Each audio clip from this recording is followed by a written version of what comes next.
Okay, we are fully up on YouTube Live, and I'll just keep an eye and see as people join us.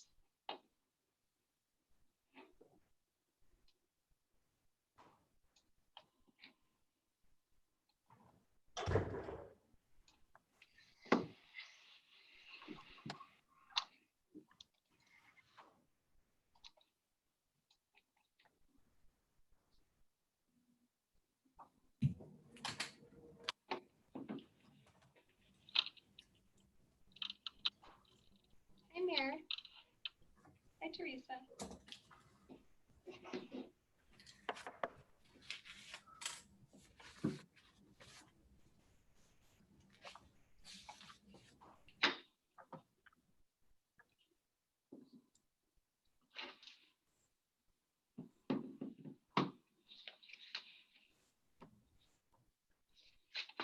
Hi, Mary. Hi, Teresa. Hi, Dr. Adley. Good morning. Good morning.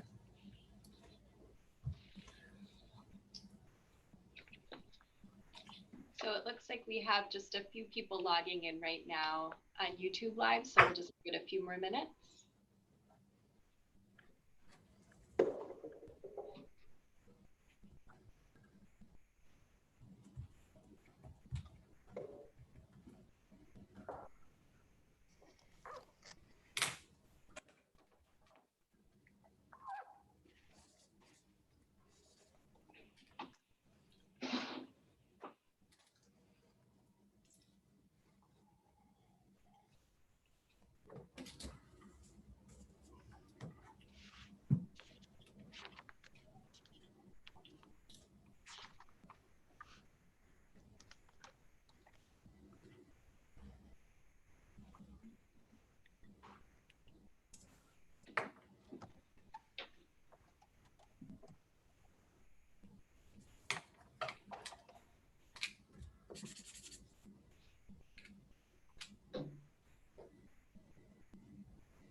We have about 15 people joining us now, so I think people are still just logging in to the YouTube Live.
Shirley, why don't we give everybody until about 10:05, so maybe just another minute or so. That sounds perfect. Thank you, Kristen. Yep.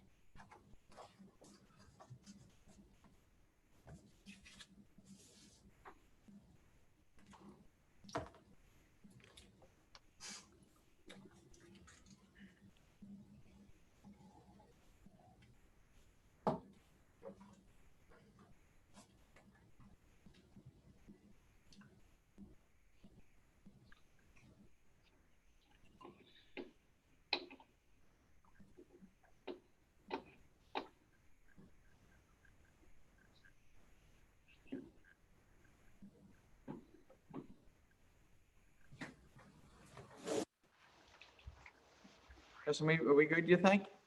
Yep, I think so. I think we could get started. Yeah, just to be respectful of those people who tuned in. Dr. Adley. Good morning, everybody. A special welcome to our parents who are watching on YouTube Live. Kristen, how many people are on at the moment? Do we have any sense? Just about 20 right now. Well, that's okay. Well, that's an intimate enough group. And thank you to our special education administrative staff who will be talking today. We have a series of these meetings today for middle school, elementary, and high school. So thank you for joining us. I trust that your family, first of all, is healthy and well. And I hope you've had a wee opportunity to enjoy something of a few summer days that actually feel like a few summer days. I don't know if your children are ready and looking forward to coming back to school, but we are looking forward to receiving them, and particularly the preparations our special services staff has done. So we'll be, today you're going to take a wee look at the supplemental services that we provide, both in resource room and related services. So hopefully it can sort of put your mind at ease a little bit. I can tell you that the commitment and the planning that goes in from our special services staff, both the administrative staff and the support staff and professional staff on the ground, is tremendous. They will do whatever it takes to provide the services that we need to provide at the top level and as best as we possibly can. So I hope you find that today. I know you have a wee sense of the hybrid model and you may have questions. Just a reminder that the website, the Reopen, if you go to the website and just access the Reopen link, there's a plethora of resources there. We also posted the most recent parent meetings we have. So some of you may have actually attended those. If you didn't attend them, feel free to take a wee peek at the elementary, middle, and high school versions. We also have a version on there that is health and safety. It goes into a lot of detail. We had the director of health in Darien and also our medical advisor, Dr. Kennefact. So there was good information that was shared there. So you might find that also helpful. But I know today you're most concerned about what does my program probably look like for my son or daughter. So with that, I thank you for joining us. If I don't see you on the other end, we have a wee opportunity here to ask questions, which I'm sure Kristen or someone's going to share that with you in a moment. But if I don't see you on the other end, have a nice weekend, everybody. I'll stay on here for a bit, and I'll transfer now to our Assistant Superintendent for Special Education Support Services, Shirley. We know Shirley, so Shirley, take it away this morning. Thank you. Thank you for joining us, everyone. Thank you, Dr. Adley. And good morning, parents. On behalf of Principal Summers, the Assistant Principal, CSE Chairperson, Dr. McCarthy, Secondary Program Director, and Kristen O'Reilly, our Elementary Program Director, thank you for joining us today. Just to give you an understanding of, we've done this presentation in two parts. So the first part will be an overview of our supplemental special education programs at Middlesex. And the other half of our program will really be an opportunity for Q&A. And please know that if we don't get to all the questions today, Kristen will be moderating the questions and we'll speak to how you can access that. We will certainly put them on our FAQ after our presentation. So if we can just begin, Kristen's going to be our moderator during this time. And just on behalf of today's presentation, if I may just let everyone know that the presentation is public.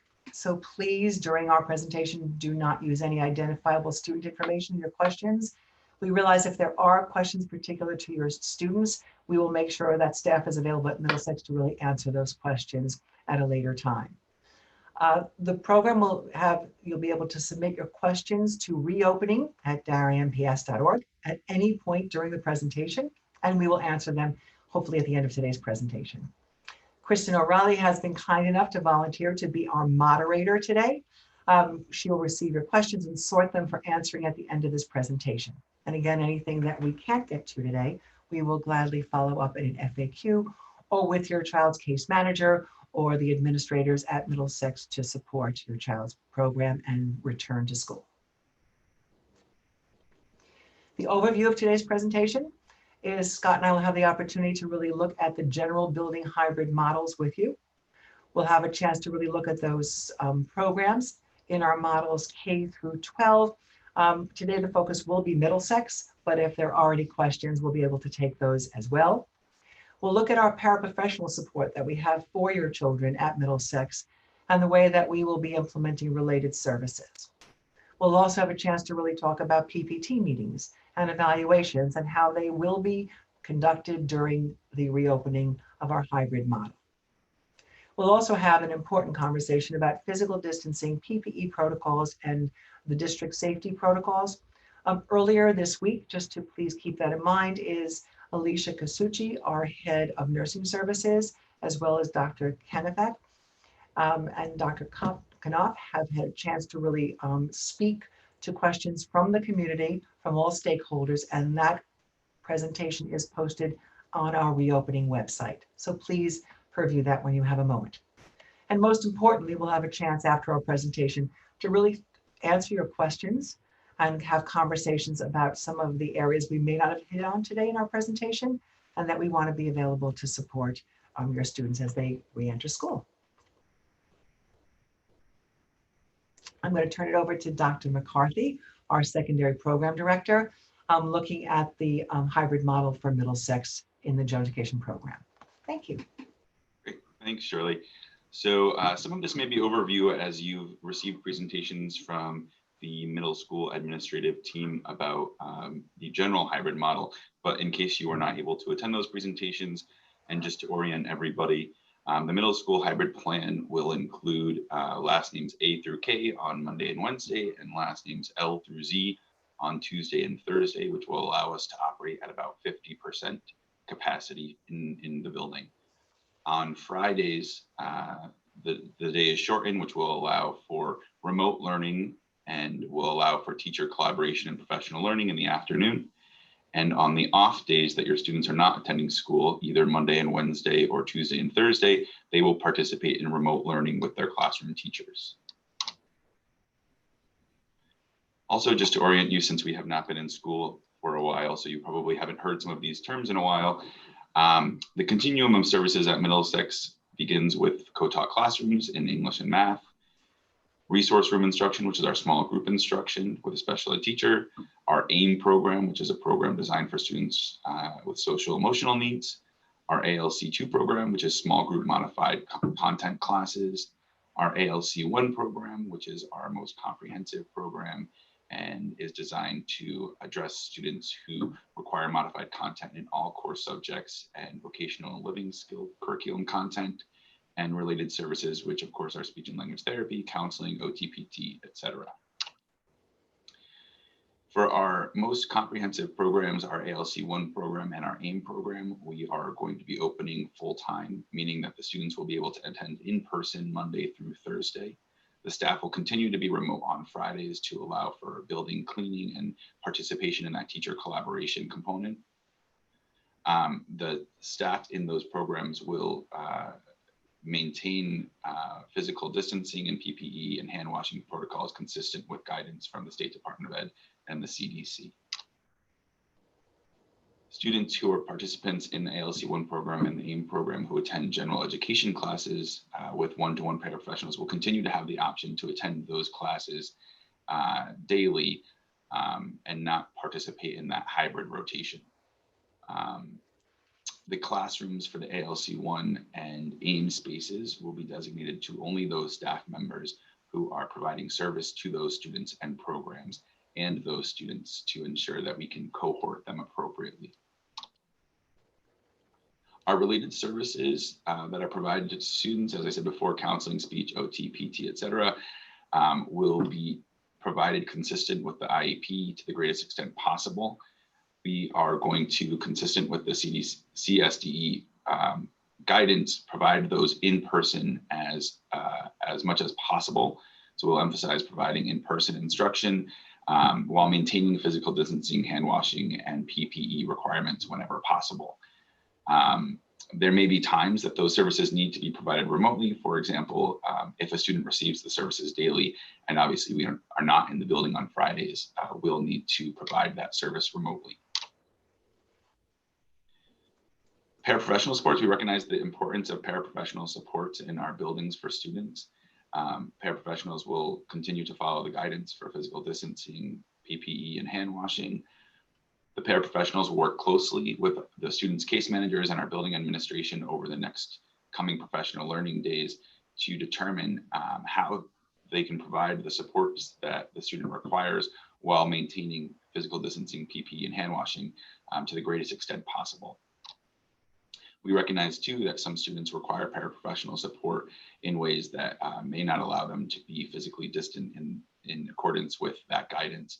And we will be working closely with Alicia Casucci, our Director of Nursing, and the nursing staff to determine ways in which we can increase the frequency of those protocols so that we can be as safe as possible. When students are participating in e-learning platforms and remote learning, paraprofessionals will continue to support those students. We also recognize the importance of our consultants and itinerant service providers who come into our programs intermittently. Those part-time consultants and itinerant services will be provided remotely whenever possible. So for example, if a consultant is coming in to observe a setting or observe a classroom, we will try our best to provide recordings or Zoom them into the classroom if that's appropriate. If they are actually providing direct service and require having access to the student in the classroom, they will stop at the health office prior to entering the classroom for a symptom and temperature screening. And I'm going to turn it back to Shirley to talk about how we will be addressing PPT meetings. Thanks, Scott.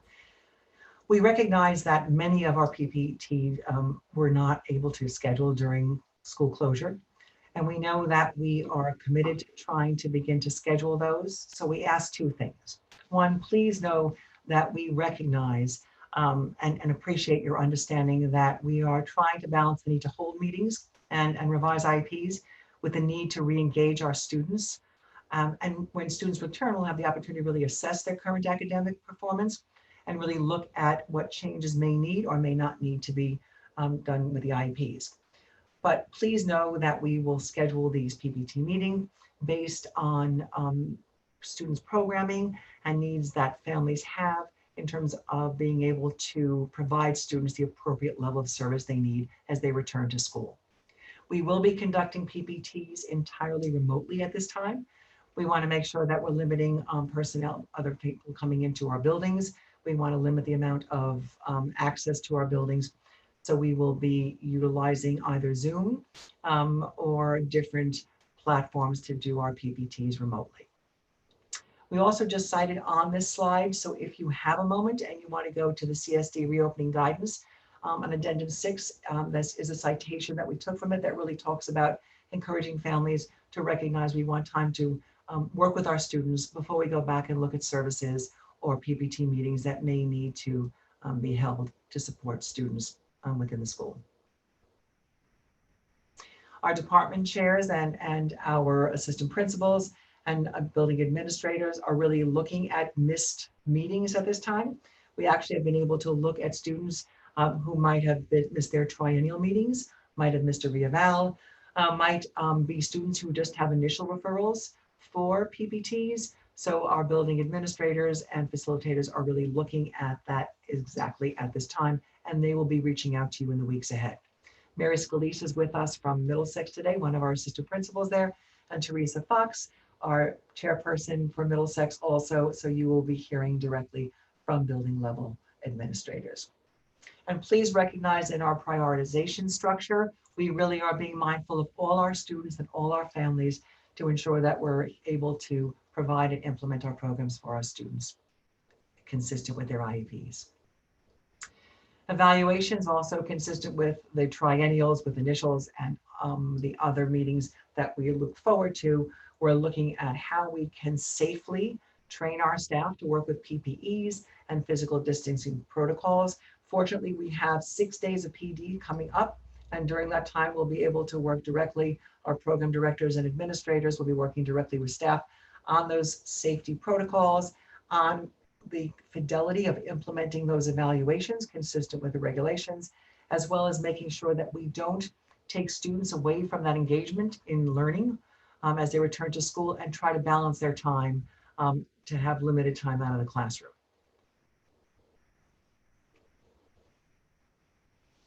Physical distancing, again, if you'd be kind enough to go back and look at the health and safety presentation that was done earlier this week.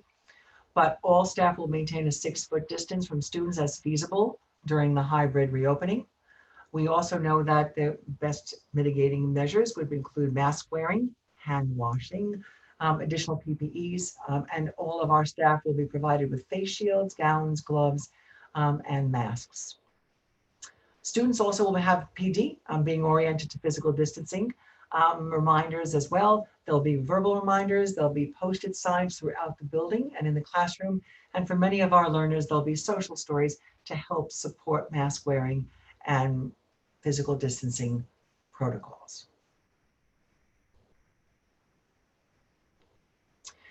The protocol will be, as we return, that all students are to be facing the same direction. This is a much more traditional classroom that we're used to now. We're moving from the 6-foot distance as much as possible and implementing that. So students will be facing one direction, the teacher will be speaking. And when there is movement within the class, again, we're encouraging teachers and students to do side-by-side instruction when possible. Again, as we've said earlier, PPEs will be employed in all our classrooms and throughout hallways in all of our schools. Again, just to mention of the different PPEs that are available, we are very fortunate. We are already in receipt of these PPEs. So as soon as our teachers come back, we will have in our students all of the appropriate PPEs available.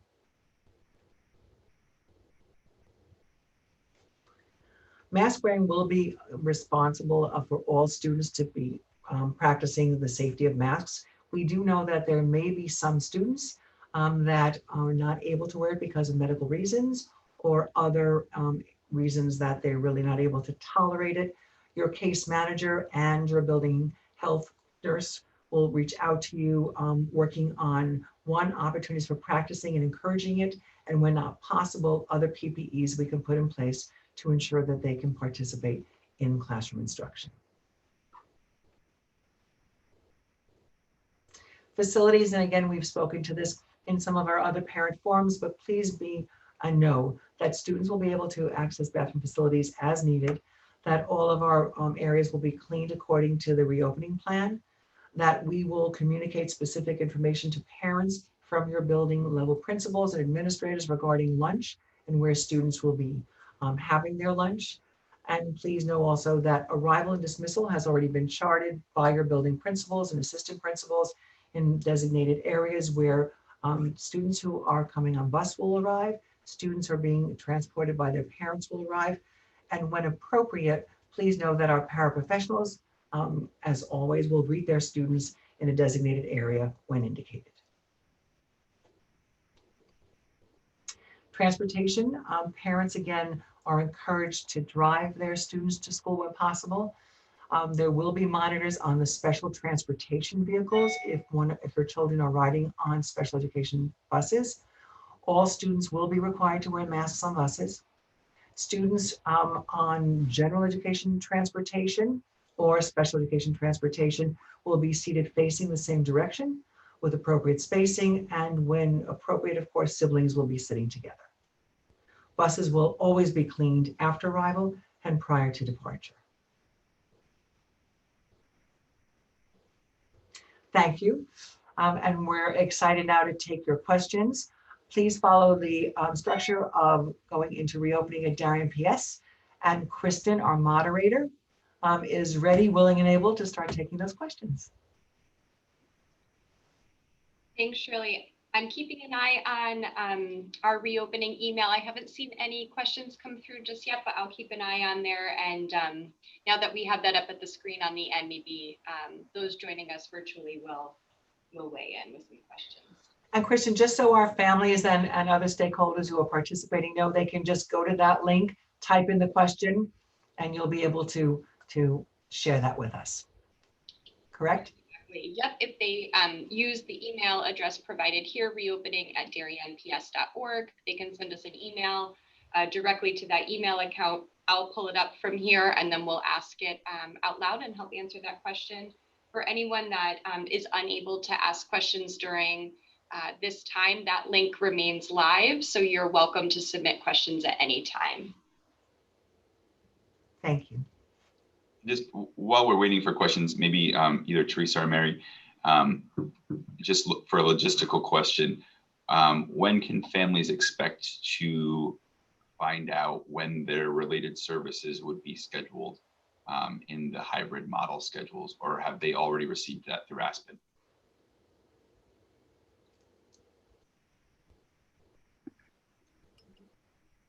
Hi. I mean, Student schedules for all students at Middlesex will be made available on August 27th, and the majority of related services will appear on the student schedule. Typically, we don't put counseling on the schedule that appears in Aspen, and so service providers will be reaching out to families prior to the start of the school year to let them know when those services will be scheduled. And case managers should also be available in Aspen on the 27th. Great, thank you. So we did get a couple of questions, so I'll just put them out there for us right now and then keep an eye out if anything else comes through. So we had a question from a parent about how will the district be handling team meetings, and asking if those can be done via Zoom. I'll take that one. Thanks, Kristen. We will be doing our team meetings again via Zoom, or a platform that also would be video conferencing.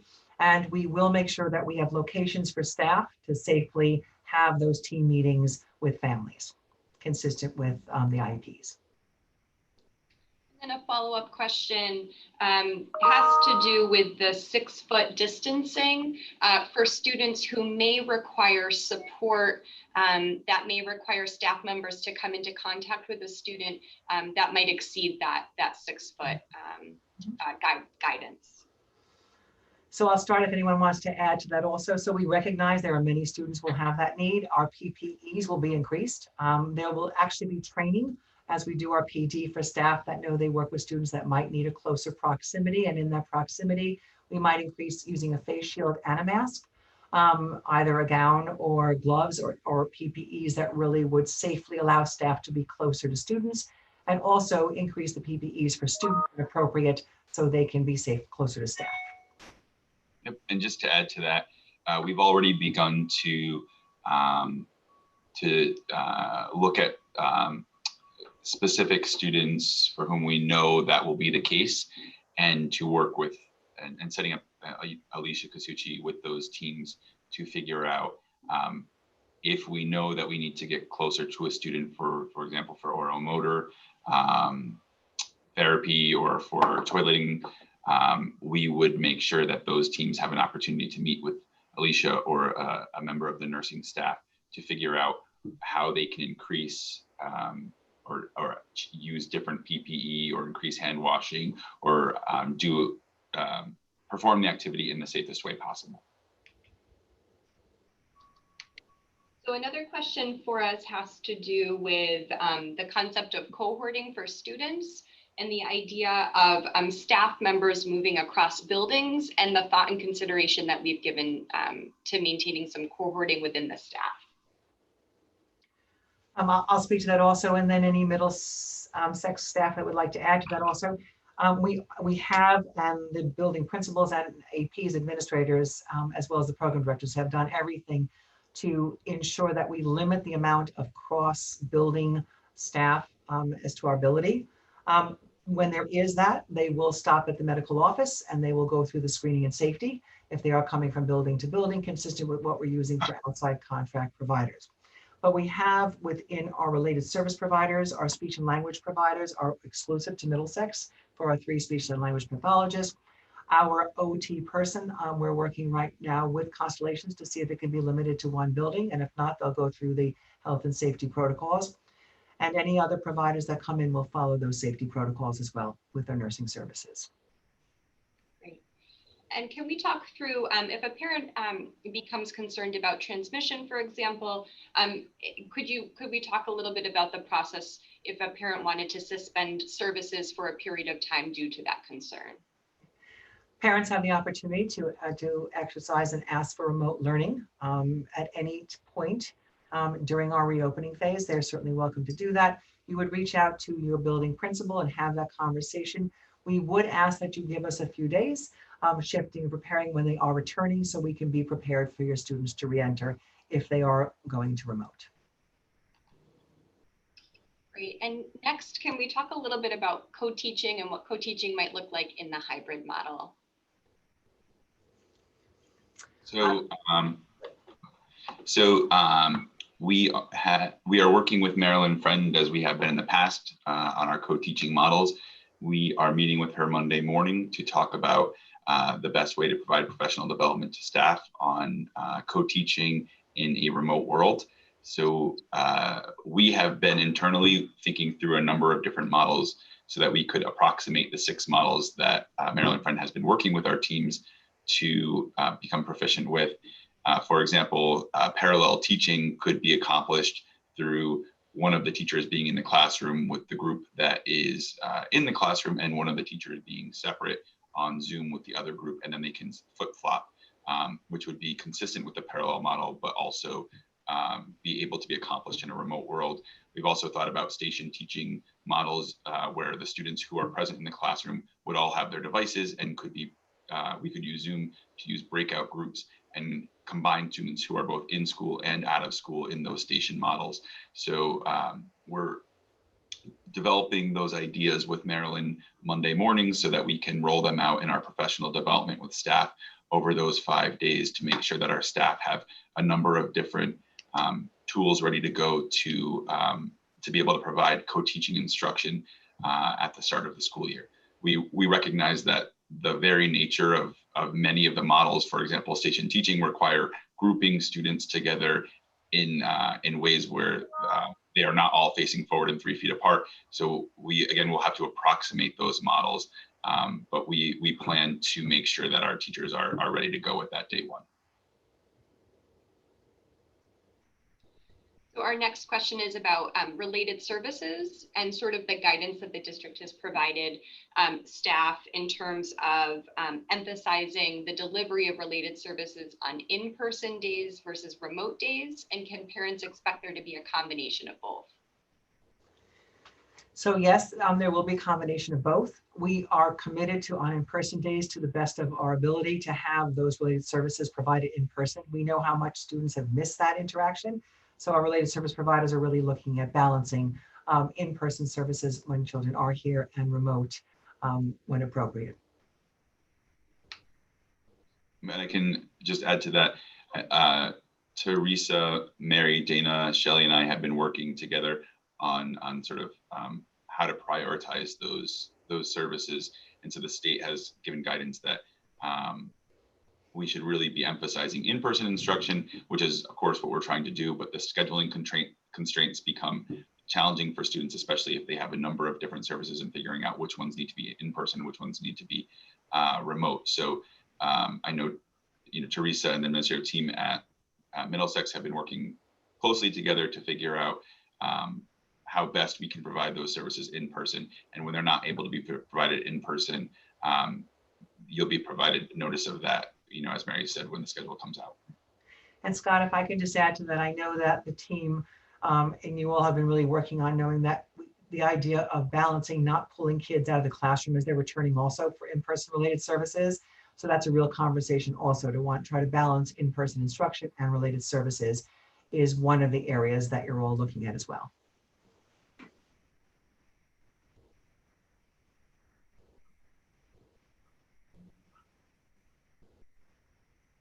So the next question has to do with a safety concern about parents being notified if there happens to be a child in their class who would not be wearing a mask, just to alleviate their concerns about their child potentially coming into contact with a student not wearing a mask.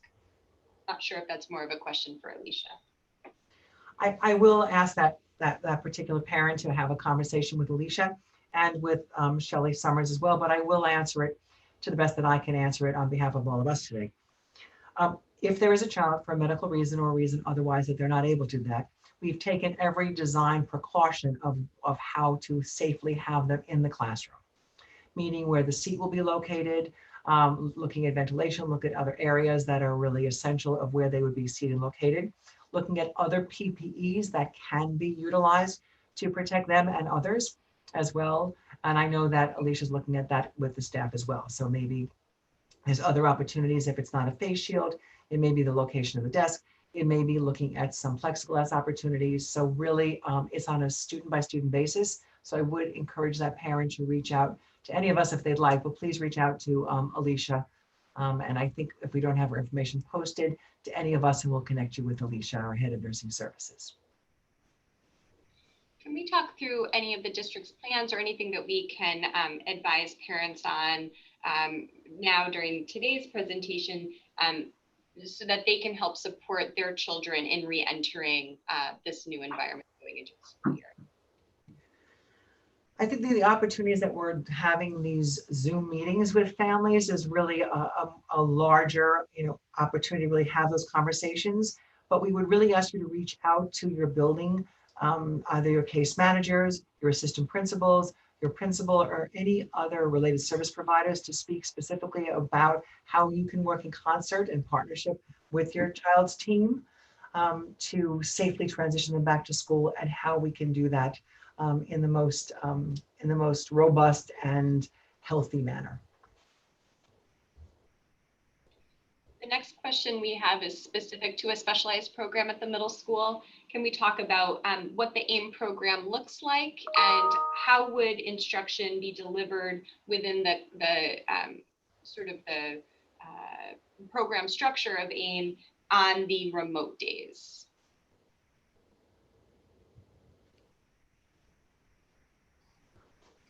Sure. So Scott, did you want to, or Mary or Teresa, did you want to speak to the AIM program or where we are in the scheduling process at this point?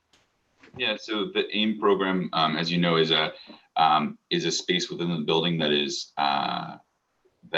self-contained through the day. In that the teacher and the paraprofessional who support the program are there through the day, and the students come there for their resource room periods and then go to their general classes at other times. So if a student chose to participate in the program in the full 4 days, they are available to do so. They would come into the program and again leave for their classes. They would be expected to wear their mask throughout that time. If they did not want to participate in the 4 full days and they wanted to participate in a remote access, either through the hybrid of doing the 2 days a week, or if they were going to participate full time in the hybrid, they would access the classroom through either the Zoom platform or Google Meet platform. Michelle, the teacher of the classroom, would be reaching out to those families, letting the families know and the students know this is how you'll be accessing the classroom. As you can imagine, it is a new challenge for us that our teachers will be both monitoring students who are in the classroom and monitoring students who are participating remotely from home. And that will be another thing that over those 5 days of professional development, we'll be doing a lot of work on about how that can work in a productive way for all students. So that will be another thing that we work on with our related service providers as well. Our special education teachers. So as each student in the program has unique goals, it's likely that Michelle, based on what the profile of that classroom is and that resource room is, would be working with individual students, providing instruction, asking them to work independently for a period of time, and then going to the next student. And that would be true for the students who are participating virtually as well. I don't know, Teresa and Mary, if you wanted to add anything to that. Okay. The next question is a specific scheduling question. So Mary and Teresa, you might want to pop in. How is resource room time factored into a student's schedule and being handled remote versus in person? How is that being captured?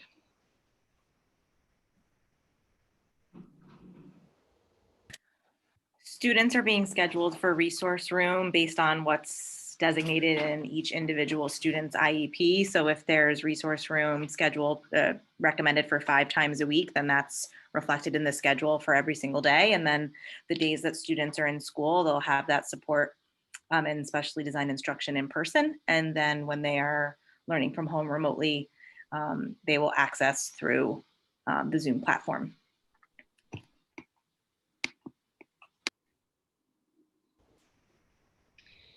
Can we talk through, so through the lens of social emotional support for our students, how we are potentially adapting or modifying some of that instruction for students who may require modified content surrounding that? So there's a social emotional learning committee, curriculum committee working right now, and that has been working over the past few weeks to design curriculum materials focused on the transition back to school. As we know, the school closure and the global pandemic have impacted students in different ways.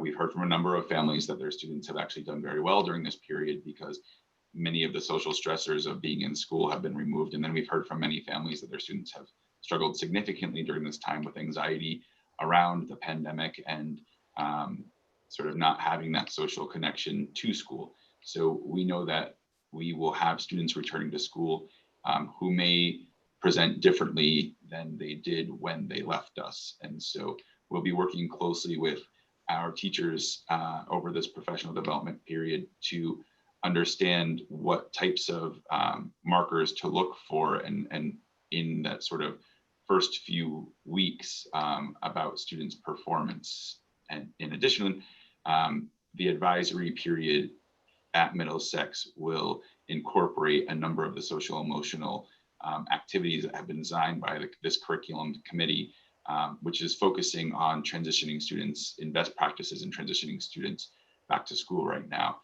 So there's sort of that tier one support for all students, but then in addition, we'll be working on identifying students for whom this transition is particularly challenging to make sure that we're providing them extra supports.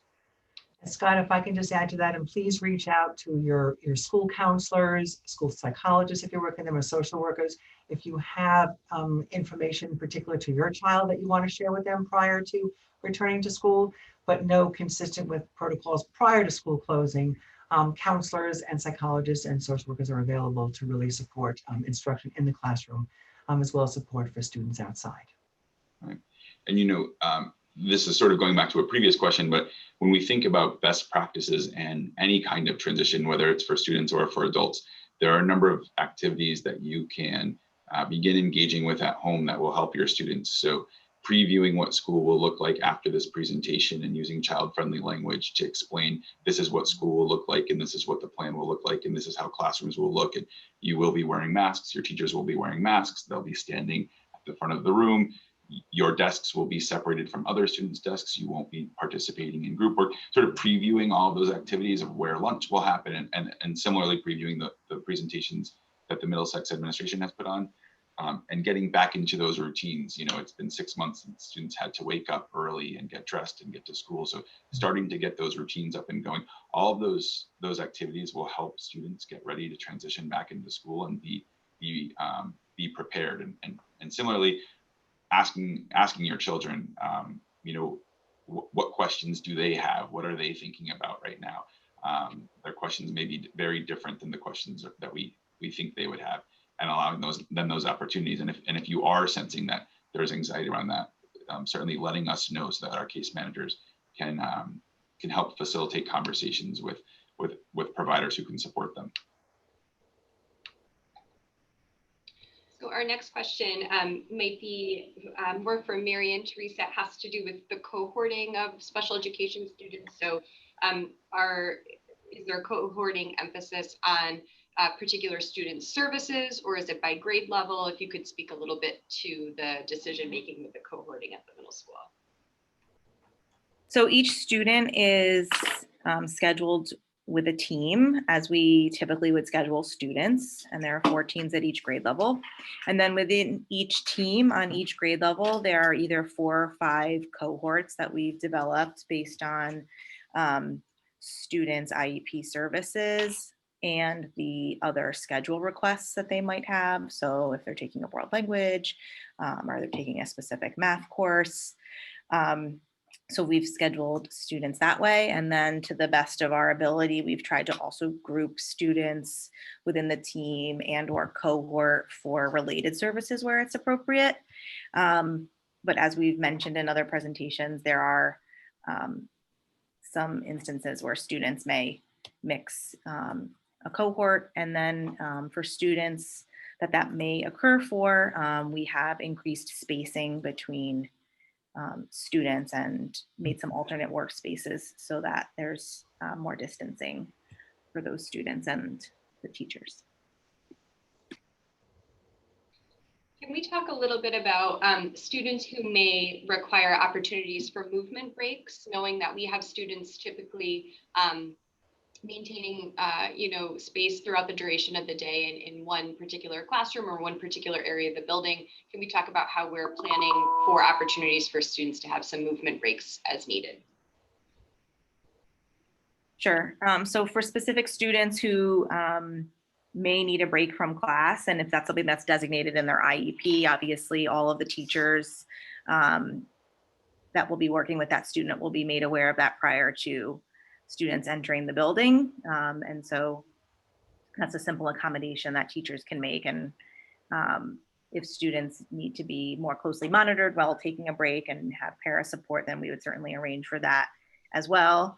And as we're working with teachers to think about how to make class a bit more dynamic and have some of that movement, we're talking about opportunities to possibly take students outside for a class if a teacher feels that that's appropriate. So PE will be hopefully outdoors for many months prior to the inclement weather season. So we're hopeful that students will still be moving around, and there will be movement to and from specials to lunch. So there will be opportunities for that as well. Great. That's actually all the questions that we have so far. I'll keep an eye on here, but we can also answer any additional questions that come through after the presentation in an FAQ. Great. Thank you, Christian. And thank you, Mary and Teresa, Scott. Thank you, parents and all other stakeholders who are attending today. Please reach out to all of your case managers, general education teachers, administrators, special education personnel over at Middlesex. And Shelley's door is always open and available for any questions you have also. Stay safe and healthy and connected. And we are so looking forward to the reopening of schools and welcoming your children back to school on September 3rd. Thank you for participating with us today. Stay safe. Thank you, everyone. Thank you.